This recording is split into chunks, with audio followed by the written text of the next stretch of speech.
વડોદરા શહેરમાં અને રાજ્યભરમાં અકસ્માતોની સંખ્યામાં વધારો થઈ રહ્યો છે। વડોદરામાં છેલ્લા 3 દિવસથી અકસ્માતોમાં 3 લોકોએ પોતાના જીવ ગુમાવ્યા છે। એક પછી એક હિટ એન્ડ રનની ઘટના સામે આવી રહી છે। કેટલાક વાહન ચાલકો નશામાં ધૂત થઈને અકસ્માત સર્જી રહ્યા છે।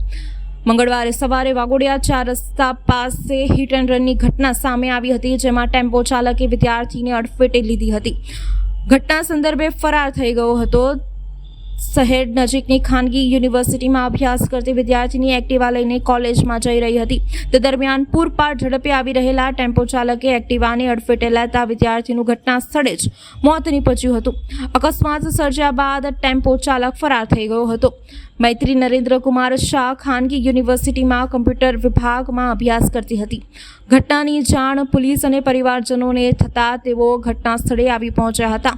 પોલીસે મૃતદેહને પીએમ અર્થે હોસ્પિટલ ખાતે ખસેડ્યો હતો તથા અકસ્માતનો ગુનો નોંધી વધુ તપાસ હાથ ધરી હતી। અકસ્માતમાં જીવ ગુમાવનાર દીકરી મૈત્રી શાહના પરિવારજનો દ્વારા અંગદાન કરવાનો નિર્ણય કરવામાં આવ્યો છે। જો કે ઘટનાને લાંબો સમય થઈ ગયો હોવાના કારણે મૈત્રી શાહની આંખોનું દાન કરવામાં આવ્યું હતું। અકસ્માતમાં જીવ ગુમાવનાર દીકરીના સ્વજનો અકસ્માત કરનાર વ્યક્તિ સામે કડક કાર્યવાહીની માંગ કરી હતી।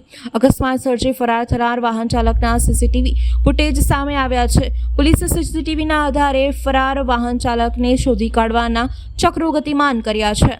થોડા ઘણા સમયથી અત્યારે બહુ એક્સિડન્ટ વડોદરા શહેરમાં થઈ રહ્યા છે। જે રીતના નશેડીઓ ગાડી ચલાવે છે એ રીતના નિયંત્રણ થોડું આવે। અમારું સ્વજન તો આજે સવારે ઘરેથી એકદમ ખુશી આમ કોલેજ જતું હતું પારુલ યુનિવર્સિટીમાં। ત્યાં વાઘોડિયા ચોકડી આગળ એક બોલેરો કારે અકસ્માત કરી અને ભાગી ગયેલ છે। તો તેને પણ અમારી અપીલ છે પોલીસને કે એને કડકમાં કડક સજા થાય અને એને વહેલી તકે એને પકડીને સજા કરે અને આવી રીતના હવે ભવિષ્યમાં થાય ના। અને આ જે રીતના દોડમ ગાડીઓ ચલાવે છે લોકો એના પર નિયંત્રણ લાવે। પોલીસને અને સરકારને અમારી અપીલ છે કે આ બધા પર નિયંત્રણ લાવે, જેથી બધા જેના સ્વજન ગયા હોય એને જ ખબર પડે કે આ બધું કઈ રીતના થાય છે। એટલે અમારી અપીલ છે સરકારને। અમારા ફેમિલીના અમારી ઈચ્છા હતી કે ભાઈ છોકરીની આંખો વ્યવસ્થિત એ છે તો બીજા કોઈને ઉપયોગમાં આવી શકે કે જેથી બીજાને આંખની દ્રષ્ટિ મળી શકે। એ અનુસાર અમે એ દીકરીની આંખોનું અમે દાન કર્યું છે।